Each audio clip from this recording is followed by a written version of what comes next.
who addressed the Assembly via visual conference. Thank you.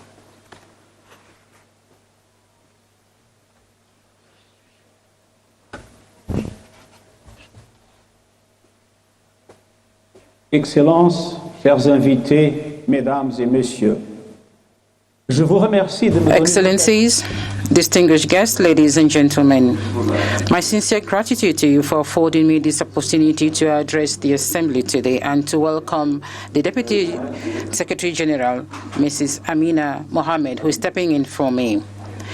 Africa is a continent of hope. For the past 20 years, the African Union has contributed to bringing to life this hope to enable the continent attain its full potential.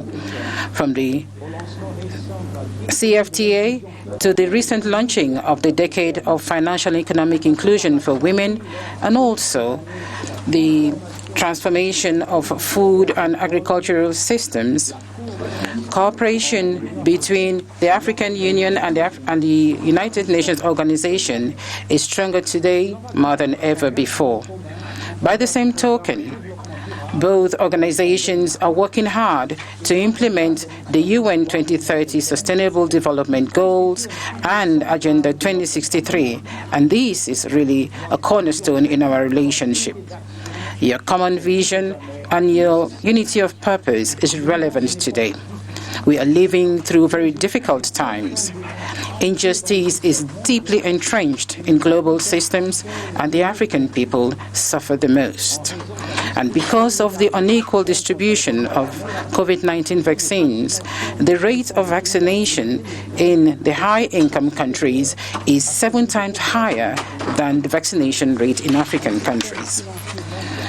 A morally decadent global financial system has abandoned African countries, depriving the African people of the necessary investment opportunities, reducing growth prospects, and locking our African countries in an endless spiral of debt and staggering interest rates. The combat against nation and insufficient action to slow down climate change is affecting mostly the most vulnerable. The immoral inequalities is choking the African continent, stoking the embers of conflicts and political, economic, ethnic, social tensions, violation of human rights, violence against women, terrorism, military coups, and also a feeling of impunity. Millions of African people are displaced across the continent, and our democratic institutions are becoming moribund. Our world is in dire need of solidarity. You can count on me and the family of the United Nations to support Africa at a time when we're trying to ignite 4 engines of recovery. Firstly, we need to boost the production of vaccine and vaccination for all. And I actually salute the leadership of the African continent to establish the African Vaccine Acquisition Tax Team, AVAT, and other mechanisms that have actually made it possible for the continent to have 34 million doses of the COVID-19 vaccine. And I am thrilled to hear recently that starting this year, South Africa and other African countries will be manufacturing vaccines. And I'm appealing to all developed countries and other manufacturers to rally their support behind the African AVAT and COVAX mechanisms.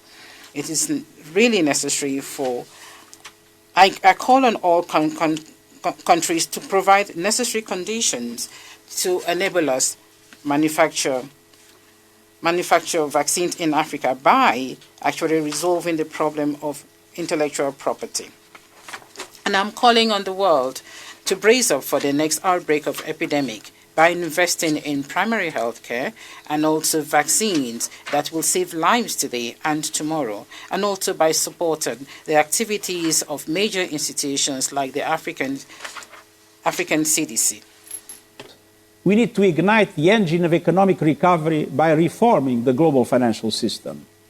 Achieving the Sustainable Development Goals depends on supporting massive investments in strong health and education systems, in job creation, especially in the green and care sectors, and in universal social protection, gender equality, and opportunities for young people. But the deck is stacked against Africa. Sub-Saharan Africa is facing cumulative economic growth per capita over the next 5 years that is 75% less than the rest of the world. We need to accelerate investment into Africa.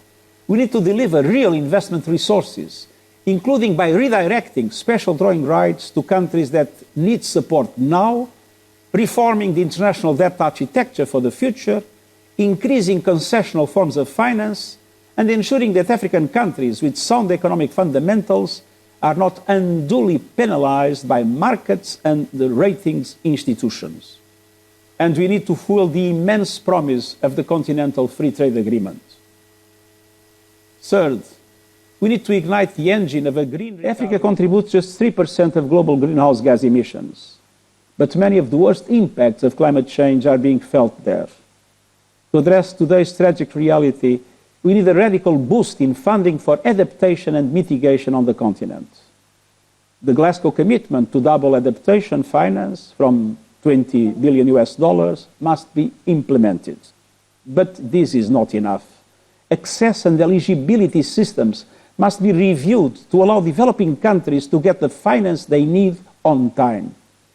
I commend EU member states for ambitious nationally determined contributions and adopting the African Union Green Stimulus Programme.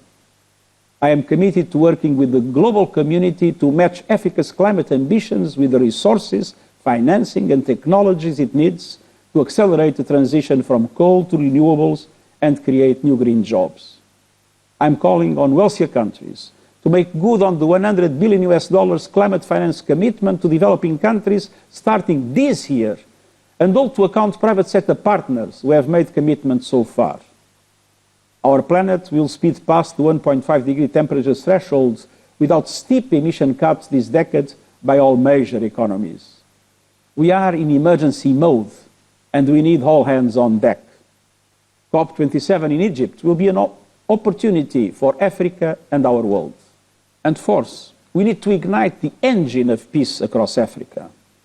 Conflicts and violence have many roots, from economic inequalities and competition for scarce resources to ethnic and religious tensions, among others. African states are proudly multi-ethnic, multi-religious, and multicultural. And the EU is about showing how people can coexist, even flourish, by working together. That requires inclusive and participatory structures that speak to this diversity in all its richness through governance that delivers for all. We need to bolster platforms for inclusivity, especially for young Africans. We need connectivity to access information, communication, education, and jobs. The United Nations is committed to working with the African Union to strengthen democratic and responsive governance structures and people's faith in them. This requires leadership on all sides.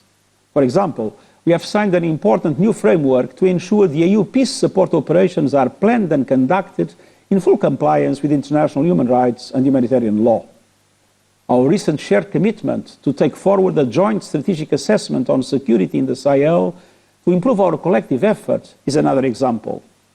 And I reaffirm my appeal for a cessation of hostilities, humanitarian access, and inclusive national dialogue in Ethiopia, the seat of the African Union and a country that is critical to continental stability. And I pledge the full support of my good offices to silence the guns across the continent. From our joint missions and programs, to strengthening electoral processes and peaceful transfers of power, to the UN's peacekeeping and peacebuilding efforts, to our commitment to robust support to African forces and interventions to tackle terrorism across Africa, including my advocacy for the UN Security Council to support the predictable financing of Africa-led operations under Chapter 7. My report on our common agenda offers a fresh opportunity to rethink and reposition our approach to peace in Africa and ensure our peace architecture is fit for purpose to address the rapid shifts and changes we see across the continent and around the world. I encourage your continued engagement as we advance this agenda together.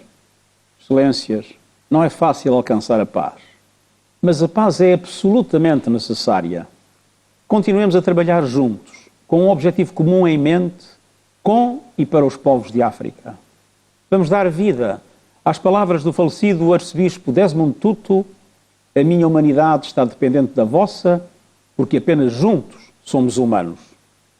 Ao iniciar-se esta cimeira, reitero que as Nações Unidas se orgulham de percorrer este caminho convosco na luta pela dignidade, pela igualdade, pela paz e pela justiça para todos. Com solidariedade e sempre guiados por um espírito de humanidade e de esperança. Muito obrigado.